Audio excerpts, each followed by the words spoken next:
लिया देवी माँ ने भ्रामरी देवी और शाकंभरी माता का अवतार। देवी माँ ने जब जब संसार में असुरों और दैत्यों के उत्पात से देवताओं और भक्तों की रक्षा के लिए अवतार लिया, तब तब उन्होंने विभिन्न रूपों में प्रकट होकर अपने दिव्य कार्यों को संपन्न किया। इन अवतारों के बीच भ्रामरी देवी और शाकंभरी माता का अवतार विशेष रूप से महत्वपूर्ण है। इन दोनों रूपों के माध्यम से देवी माँ ने न केवल दैत्यों का संहार किया, बल्कि धरती पर जीवन की पुनः पुनरुत्थान प्रक्रिया को भी शुरू किया। इन अवतारों के पीछे की कथा अत्यंत दिलचस्प और आध्यात्मिक है। आइए जानते हैं भ्रामरी देवी और शाकंभरी माता के अवतार के कारण और उनसे जुड़ी हुई महत्वपूर्ण घटनाओं के बारे में। भ्रामरी देवी का अवतार। अरुण दैत्य और उसकी तपस्या। किसी समय की बात है, एक दैत्य था जिसका नाम था अरुण। अरुण ने भगवान ब्रह्मा से वर प्राप्त करने के लिए कठोर तपस्या शुरू की। उसने न केवल कठिन तप किया, बल्कि खुद को अनेक प्रकार की यातनाओं में डाल दिया। उसका उद्देश्य था कि वह अत्यधिक शक्तिशाली बने और देवताओं को हराकर स्वर्ग पर अपना अधिकार कर सके। अरुण ने ब्रह्मा जी के सामने अनेकों दिनों तक तपस्या की। ब्रह्मा देवता ने तपस्या से प्रसन्न होकर उसे दर्शन दिए और वरदान देने का वचन दिया। अरुण ने अत्यंत घमंड से यह वर मांगा कि कोई भी अस्त्र शस्त्र से उसे न मार सके, न ही कोई मानव, देवता या पशु उसका वध कर सके। साथ ही उसने यह भी वरदान मांगा कि वह देवताओं पर विजय प्राप्त कर सके। ब्रह्मा देवता ने उसका वरदान स्वीकार किया और उसे यह शक्तियां दे दी। अरुण का दैत्यमय उत्पात। वरदान प्राप्त करने के बाद अरुण ने देवताओं से स्वर्ग छीनकर उसे अपने अधीन कर लिया। देवता भयभीत हो गए और भगवान शिव के पास गए। भगवान शिव ने देवताओं से कहा कि वे देवी भगवती की उपासना करें, क्योंकि केवल देवी ही इस असुर को मारने में सक्षम है। देवी भगवती का अवतार और भ्रामरी देवी का रूप। देवताओं ने देवी भगवती की पूजा शुरू की। देवी ने देवताओं की पूजा से प्रसन्न होकर उन्हें दर्शन दिए। देवी का रूप अत्यंत अद्भुत था। उनके 6 पैर थे और वे असंख्य भ्रमरों से घिरी हुई थी। देवी की मुट्ठी में भी अनेकों भ्रमर थे। इन भ्रमरों के कारण देवी का नाम भ्रामरी पड़ा। देवी ने देवताओं से पूरी स्थिति जानी और उन्हें आश्वस्त किया कि वह इस असुर को मारने में समर्थ है। देवी ने तुरंत आदेश दिया कि उनके साथ आए सभी भ्रमर अरुण पर हमला करें। कुछ ही क्षणों में पूरे ब्रह्मांड में भ्रमर आकर घेर गए। ये भ्रमर अत्यंत शक्तिशाली थे और वे अरुण के शरीर पर इस प्रकार चिपक गए कि वह उन्हें हटाने में असमर्थ हो गया। अरुण ने अपनी पूरी शक्ति लगा दी, लेकिन भ्रमरों के द्वारा उसकी पराजय सुनिश्चित हो गई। वह असंख्य भ्रमरों के आक्रमण से नहीं बच सका और अंततः उसने प्राण त्याग दिए। इस प्रकार देवी भगवती ने भ्रामरी देवी के रूप में प्रकट होकर देवताओं की रक्षा की और अरुण दैत्य का संहार किया। शाकंभरी देवी का अवतार। दानवों का उत्पात और अकाल का प्रकोप। समय के साथ धरती पर दानवों का उत्पात बढ़ने लगा। उनकी बुरी आदतों और अत्याचारों के कारण धरती पर अकाल, सूखा और महामारी जैसी समस्याएं उत्पन्न हो गईं। भक्तों ने देवी से प्रार्थना की कि वे उनकी रक्षा करें और संकटों से उबारें। बहुत वर्षों तक देवी के भक्त अकाल और दुखों से परेशान थे और उन्हें किसी चमत्कारी की आवश्यकता थी।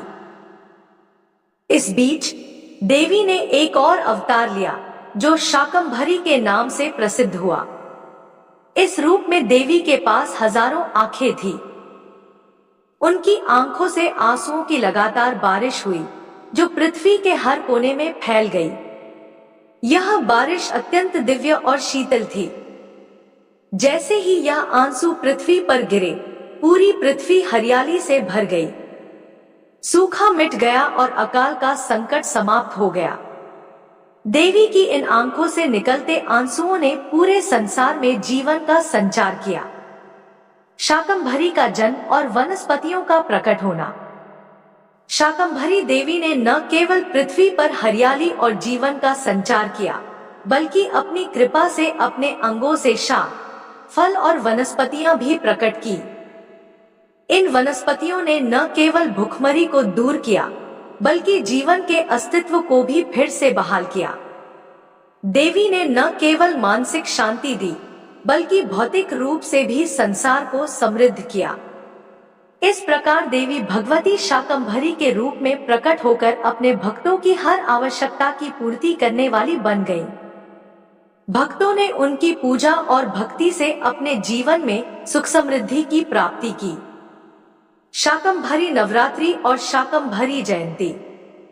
शाकंभरी देवी की पूजा का एक विशेष समय होता है, जो पौष मास के शुक्ल पक्ष की अष्टमी तिथि से शुरू होता है। इसे शाकंभरी नवरात्रि के रूप में मनाया जाता है। यह पर्व 9 दिनों तक चलता है और पौष पूर्णिमा के दिन समाप्त होता है। इस दौरान भक्त विशेष रूप से देवी शाकंभरी की पूजा करते हैं और उनका आशीर्वाद प्राप्त करने के लिए व्रत और उपवास करते हैं। शाकंभरी जयंती भी इसी दिन मनाई जाती है। इस दिन असहाय और जरूरतमंद लोगों को अन्न, शाक, कच्ची सब्जी, फल और जल का दान करना अत्यधिक पुण्यकारी माना जाता है। इस दिन देवी दुर्गा और शाकंभरी माता की विशेष पूजा होती है और उनके आशीर्वाद से जीवन में खुशहाली और समृद्धि आती है। निष्कर्ष: देवी माँ के भ्रामरी देवी और शाकंभरी माता के रूप में अवतार लेने की कथाएं हमें यह सिखाती हैं कि जब जब संसार में असुरों और बुराइयों का प्रकोप बढ़ता है, तब देवी अपने दिव्य रूपों में प्रकट होती हैं और सच्चाई, धर्म और शांति की स्थापना करती हैं।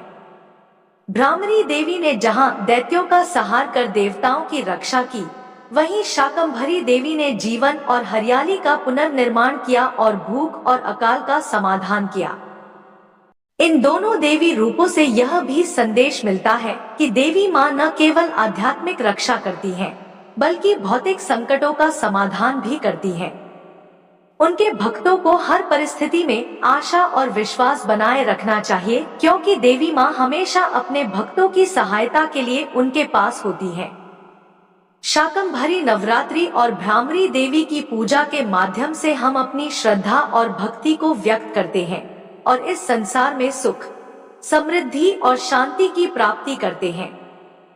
मां शाकंभरी का चमत्कारी धाम, जहां जहांगीर ने झुकाया था शीश। राजस्थान के सांभर झील के बीचों बीच स्थित मां शाकंभरी का मंदिर न केवल एक धार्मिक स्थल है, बल्कि एक ऐतिहासिक और अलौकिक शक्ति का प्रतीक भी है। यहाँ आने वाले भक्तों के लिए यह स्थान आस्था और चमत्कार का केंद्र बन चुका है। शाकंभरी माता की पूजा विशेष रूप से चौहान वंश के लोगों द्वारा की जाती है, लेकिन देश विदेश से अलग अलग गोत्रों और जातियों के लोग भी यहाँ अपनी श्रद्धा अर्पित करने आते हैं। यह स्थल उस समय के मुगल शासक जहांगीर के लिए भी एक रहस्य और चमत्कार से भरा हुआ था, जब उन्होंने यहाँ पहुंचकर माता के अद्वितीय शक्तियों का अनुभव किया। जहांगीर का चमत्कारी अनुभव।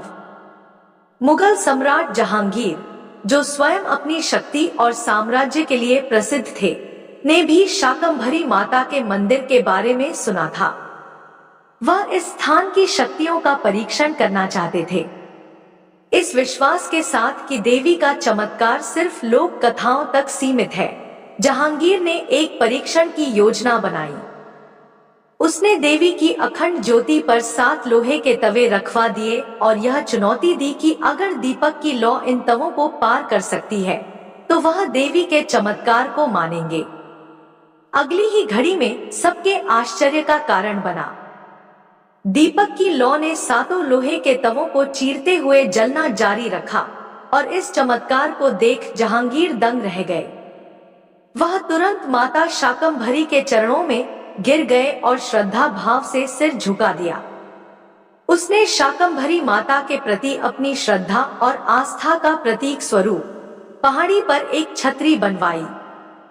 आज भी वह छतरी इस स्थान के चमत्कारी इतिहास और जहांगीर के श्रद्धा भाव की गवाही देती है। राजा वासुदेव चौहान का वरदान। किंवदंती है कि शाकंभरी माता के दर्शन के लिए एक और महान भक्त चौहान वंश के राजा वासुदेव चौहान ने भी इस मंदिर में अपनी श्रद्धा अर्पित की। राजा वासुदेव ने शाकंभरी माता से वरदान प्राप्त करने के लिए भव्य पूजा अर्चना की। देवी ने प्रसन्न होकर उन्हें एक विशिष्ट वरदान दिया। राजा ने देवी से एक विशेष अनुरोध किया कि वह इस भूमि को चांदी की खान में बदल दे, ताकि उनकी जनता को समृद्धि प्राप्त हो सके। देवी ने राजा से कहा कि वह जितनी दूरी तक बिना पीछे देखे अपने घोड़े को दौड़ाएंगे, उतनी दूरी तक यह भूमि चांदी की खान में बदल जाएगी। राजा ने अपने घोड़े को दौड़ाया और लगभग 90 वर्ग मील क्षेत्र को चांदी की खान में बदल दिया।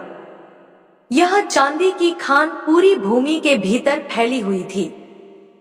लेकिन बाद में राजा की मां ने उन्हें चेतावनी दी कि इस विशाल संपत्ति के कारण आने वाली मारकाट और लड़ाइयां उनके राज्य के लिए खतरा हो सकती हैं। राजा ने फिर देवी से यह वरदान वापस लेने की प्रार्थना की। माता शाकंभरी ने उनकी बात मानी और इस चांदी की खान को कच्ची चांदी, नमक की धरती में बदल दिया।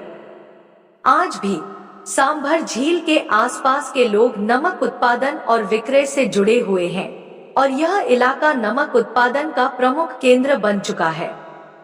देश के कुल नमक उत्पादन में सांभर का योगदान 7% है और यहाँ का नमक अपने विशेष नासियल कंटेंट के लिए प्रसिद्ध है।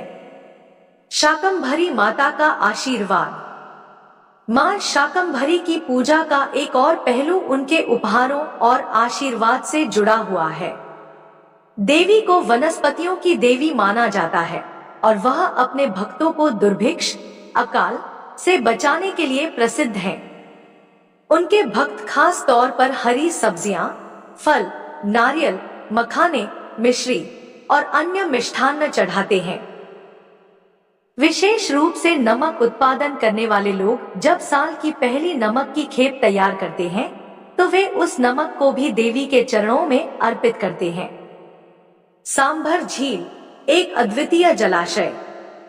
सांभर झील, जो लगभग 90 वर्ग मील में फैली हुई है, एशिया की सबसे बड़ी खारे पानी की झील मानी जाती है। यहाँ के पानी में इतनी अधिक लवणता है कि बारिश का मीठा पानी भी जल्दी से खारा हो जाता है।